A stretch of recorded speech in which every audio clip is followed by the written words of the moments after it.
Y'all know I like to watch some really brutal movies, but for today, we're looking at some milder films so you can celebrate Halloween with your young'uns.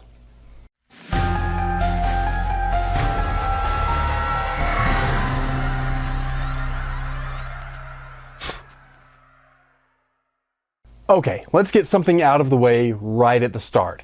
I don't believe in excessively shielding children from entertainment. I grew up on movies most people wouldn't dream of letting their kids watch, and I think I turned out okay. Weird, yes, but still okay. However, I'll be the first to admit that not all children are the same, and some kids just aren't going to watch the kinds of movies we usually talk about on this channel. What age is appropriate for a child to see a movie is fairly subjective and varies from family to family, but that's a conversation for another day.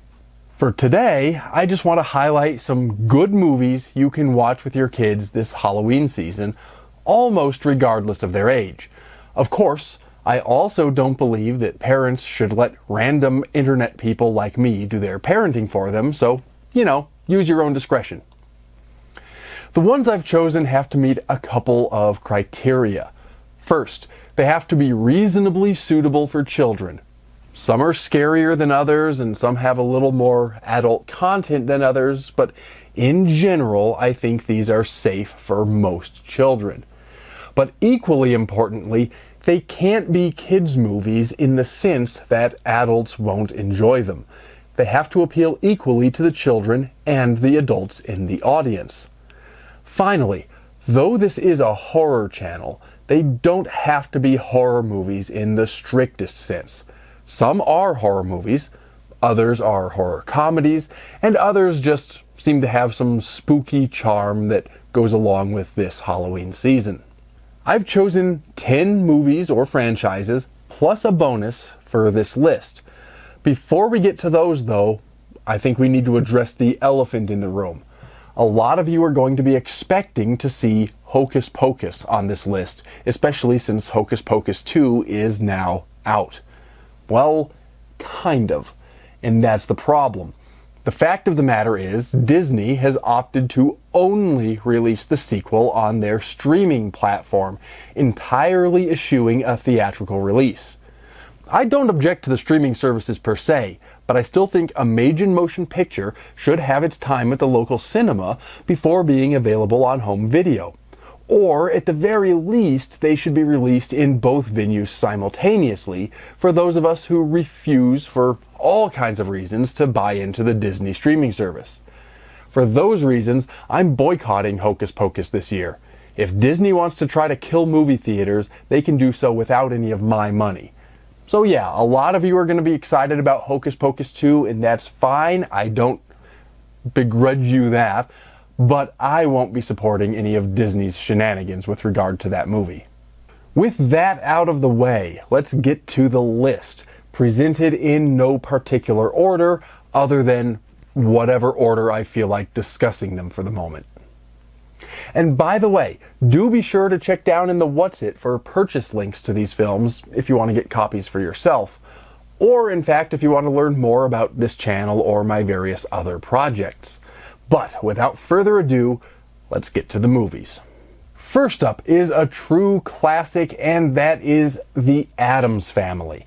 And by that I refer to the entire franchise. I would recommend going back to the original television show as a start, but the movies are also top-notch. And there's also the new series, Wednesday, following a slightly older Wednesday Addams, coming soon to Netflix. Unfortunately, it looks like we're waiting for a November release of the series, which does seem like a rather nasty missed opportunity, given that a lot of people like to revisit their favorite spooky family in October. But if nothing else, you can introduce your children to the Addamses through the old television show and the movies in preparation for the new one's release. The Addams Family, of course, isn't exactly made for children, and it's still one of my favorites even as an adult. But I don't imagine there's anything in the show or the movies that most parents would find objectionable, so it's great for families around Halloween. Next up is one that actually was specifically made for children, and it's been a favorite for multiple generations. But I think it's in danger of being forgotten these days. And yes, it is a Disney production, but so are a lot of classics, so my boycott only extends to the new Hocus Pocus movie and not to this one. The film I'm talking about is the 1949 animated The Adventures of Ichabod and Mr. Toad. This movie is actually a double feature. The first tale is a retelling of Kenneth Grahame's 1908 British novel, The Wind in the Willows, and really has nothing to do with Halloween or the Halloween season or spookiness. But the second story is an adaptation of Washington Irving's 1820 American short story, The Legend of Sleepy Hollow, and that one, I think, is perfect for Halloween. It's spooky for sure, but don't confuse it for the more adult-oriented movie Sleepy Hollow. This animated version is perfect for children and goes directly back to the source material, presenting, quite frankly, a more faithful adaptation of Irving's story. And that's one of the things I really like about this animated film. Not only is it a good movie in its own right, and it is, but because it adapts two works of classic literature, it can provide a great mechanism to introduce your children to the fine works of the written word. Plus, it features the remarkable voice talents of Basil Rathbone and Bing Crosby, so there's really very little not to like about it. If you're interested in only the Sleepy Hollow portion for Halloween, you can sometimes find versions of the film in which the two stories were sold separately, but I honestly recommend just watching both of them. Next is one I make sure to watch at least once a year myself, and that is Ghostbusters. Of course, I'm talking about the original 1984 movie, not that wretched 2016 reboot. But I'm not just talking about the first movie. Though not quite as good as the original, Ghostbusters 2 is also a really good movie. And the recent Ghostbusters Afterlife is also well worth watching. You might even try the animated series, especially for the kids. That was the 80s to early 90s animated series called The Real Ghostbusters. And that's the thing. I grew up on these movies, as I suspect a lot of you did. For the young ones, it's a funny movie about some nerdy guys who hunt ghosts. And honestly, it probably precipitated the entire ghost hunting industry, though that's a topic for another video on another day. Yeah, there's a bit of more mature humor, but it's presented by and large in such a way that the adults will laugh, and the kids, too young to understand it, won't even notice it. But even more to the point, while your kids are entertained by Slimer's shenanigans, adults in the audience can also be intellectually stimulated by the humor embedded within the film's criticisms of academia and bureaucracy run amok. But while we're talking about busting ghosts, I'd be remiss if I didn't add Scooby-Doo to this list. Of course, Scooby-Doo has lasted for decades and gone through many iterations, and I'm honestly recommending almost any of them, ranging from the original animated series to the more recent spin-offs and even the live-action movies. And on that latter point, I think a lot of people have forgotten just how good those movies actually were. And Scooby provides an excellent counterpoint to Ghostbusters, because both deal with people squaring off against paranormal malevolence, but while the Ghostbusters face off against real ghosts and even dark gods, Scooby-Doo provides the necessary skeptical perspective in that the monsters in every episode were ultimately revealed to be humans instead of actual supernatural entities. Mostly anyway. In some of the spin-offs, the Scooby Gang did end up encountering actual otherworldly or supernatural beings, but those represent a fairly negligible minority of the series. All that really remains here is to try to figure out exactly which ones to watch. Honestly, you really can't go wrong with the original series if you're looking for short episodes, or the live-action movies if you're looking for feature films. But since we're all horror nerds here, I also have to offer a tip of the hat to the more recent animated series, Scooby-Doo Mystery Incorporated. While this series does represent one of those divergences from the show's standard format, in that actual paranormal occurrences are depicted, it's nevertheless a lot of nostalgic fun for those of us who grew up on Scooby. Even more to the point for us, though, this series, while still appropriate for children, does a remarkable job of catering to the adult horror audience with numerous references to our favorite films and literature, ranging from H.P. Lovecraft to Saw to Hellraiser and everything in between. And that actually brings us right to our next recommendation. While we're on the topic of young people squaring off against monsters, I'd also be remiss if I didn't mention Monster Squad. Now, admittedly, this isn't necessarily for the youngest children out there, though I personally am generally of the opinion that if kids are old enough to understand the jokes, they're old enough to hear them, and if they're too young to understand them, no harm is done anyway. However, I'm sure some parents would keep this away from the particularly young ones. But with that having been said, this is a comedy movie about preteen kids who fight monsters, so it's perhaps the perfect movie for kids in that preteen or early teen age range. Like I said, a bit older than many of my selections, but it also fits our criterion of also being a good movie for the adults in the audience, because the last thing you want is to be trapped watching something that's only for the kids and will slowly drain adults' sanity. Next up is another one I make sure to watch at least once a year, and that, of course, is Beetlejuice. Beetlejuice himself sort of sums up my own way of thinking. Well, I attended Juilliard, I'm a graduate of the Harvard Business School, I travel quite extensively, I lived through the Black Plague and had a pretty good time during that. I've seen The Exorcist about 167 times and it keeps getting funnier every single time I see it, not to mention the fact that you're talking to a dead guy. I mean, I didn't attend Harvard, but I am ridiculously over-credentialed for a guy who tells ghost stories professionally, and I lived through a different plague than the one he mentioned, and I may not be dead yet, but otherwise, that quotation is me to a T. And the rest of the movie is pretty good too.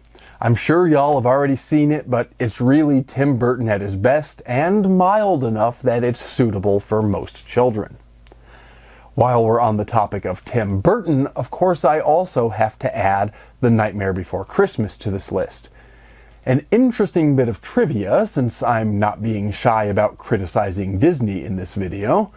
After Disney bought the idea from Tim Burton and began developing the movie, they opted to release it through their Touchstone Pictures company, the adult-oriented Touchstone company, because they thought it would be too dark and scary for kids. Of course, they changed their tune as soon as they realized the film was not only profitable, but destined to become a perennial classic, proving once again what we already knew, that Disney's top-level management really isn't all that smart, but at least they still know how to chase a dollar. Regardless of business shenanigans, there's really nothing bad to say about Nightmare Before Christmas. It's lighthearted and fun with just enough spooky weirdness to keep crazy people like ourselves happy. The biggest challenge is in deciding whether to watch it for Halloween, for Christmas, or both. And I leave that up to you. Because Nightmare Before Christmas is a musical, that provides a perfect segue to our next film, Little Shop of Horrors. Of course, I'm talking about the 1986 musical version directed by Frank Oz and starring Rick Moranis, Ellen Greene, and Steve Martin. There's also the 1960 Roger Corman original, which was made on a budget of $20-some thousand using leftover sets from an earlier film. Honestly, it's really not very good, but horror movie completists will appreciate seeing it both for the historic value and because it's rather amusing to watch a young Jack Nicholson enjoying the dentist's chair. But the musical version is the real classic. Steve Martin's performance arguably did more to terrify us all of dentists, even than such straight horror movies as The Dentist, or The Dentist 2, whose cover art staring back at us from the Blockbuster video shelves back in the day managed to scar an entire generation. But despite dealing with some truly horrific and heavy topics, Little Shop manages to do it with a smile and gently enough that even the kids will love it.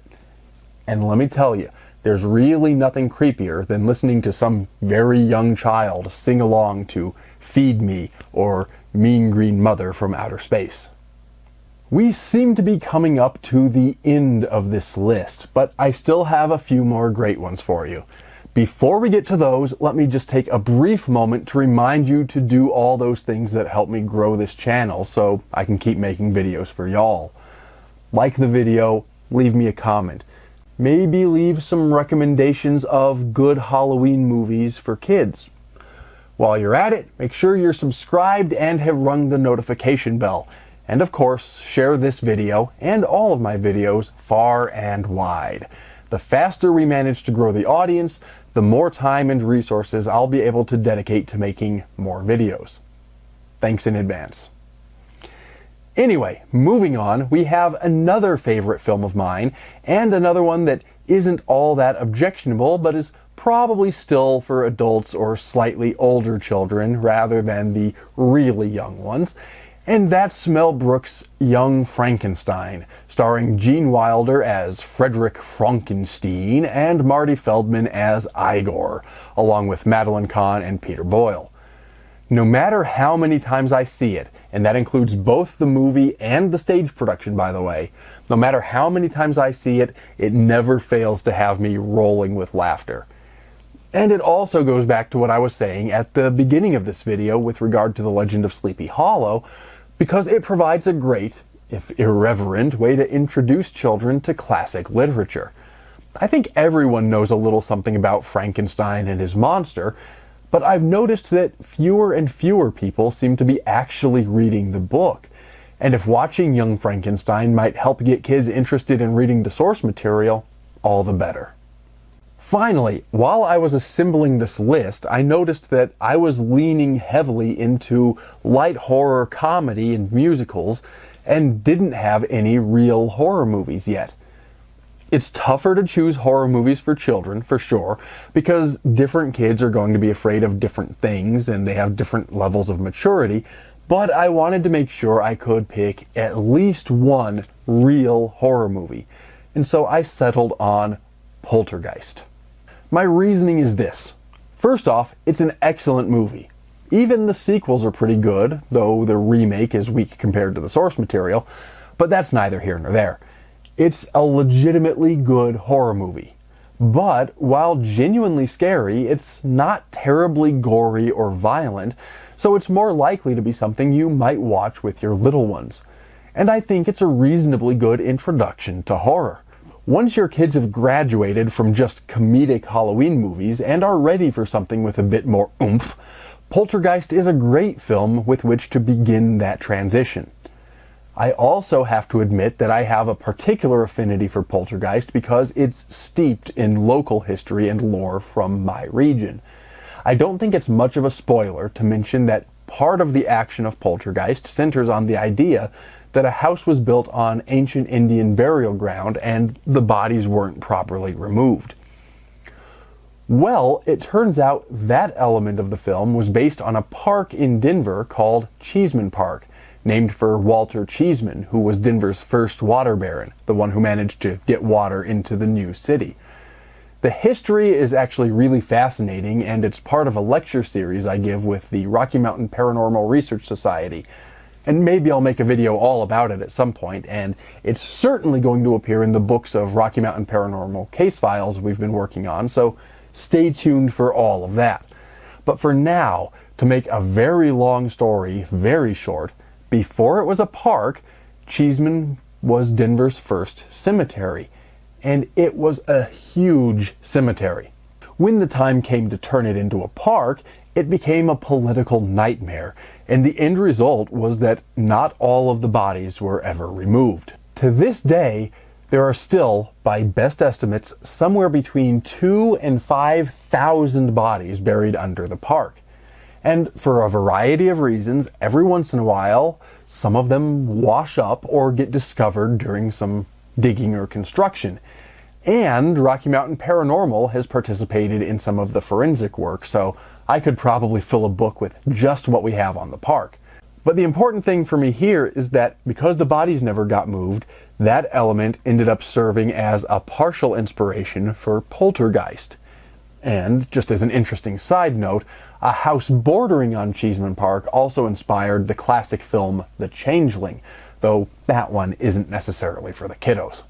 The other inspiration for Poltergeist, though not of local interest for me, was a case in 1958 near Long Island called the Popper Ghost. This was a sort of alleged poltergeist that caused bottles and cans to pop open, hence the name Popper Ghost. Though a cold case now, Rocky Mountain Paranormal also maintains an active case file for that event, which I needn't get into for now.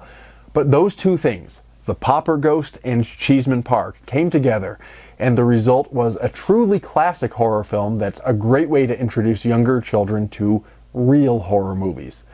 Just make sure you don't confuse it for Poultrygeist, Night of the Chicken Dead, because that one, excellent as it is, ain't for the kids.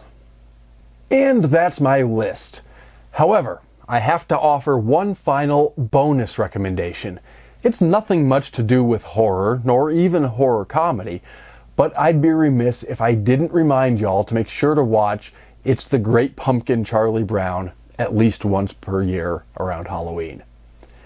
And with that, I'm going to go ahead and sign off so I can continue all of my own Halloween preparations. I hope you enjoy some of these films with your children, and until next time, as always, take care and stay scared.